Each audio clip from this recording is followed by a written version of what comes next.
Le Maroc, moteur possible de l'intégration bancaire financière en Afrique. C'est avec ce thème que s'ouvre ce 11 juin la première édition de la conférence sur l'intégration régionale en Afrique.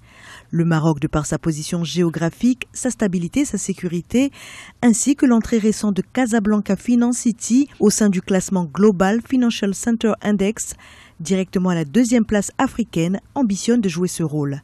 Le pays se targue également d'un taux de bancarisation avoisinant les 50% et les banques ont déjà commencé à chercher de nouveaux relais de croissance, notamment en Afrique subsaharienne. Ce sont des marchés qui sont plus ou moins vierges sur le plan bancaire.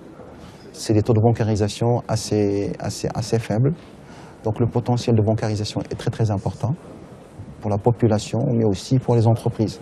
La question qui se pose est donc de savoir dans quelle mesure l'offre marocaine de places financières panafricaines est-elle crédible.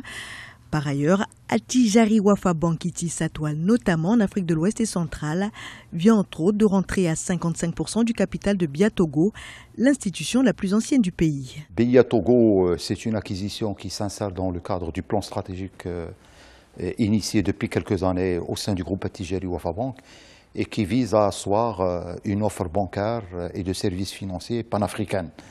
Et pour BIA Togo, nous avons réellement des ambitions fortes pour développer cette banque. C'est une banque qui a aujourd'hui 8 agences sur un réseau bancaire global au niveau du pays qui compte 174 agences avec un taux de bancarisation très faible. Donc nous souhaitons, à l'instar de ce que nous avons fait dans les autres pays où nous avons investi, développer la bancarisation. Les résultats issus de cette première conférence permettront de savoir si l'offre marocaine de places financières panafricaines est crédible.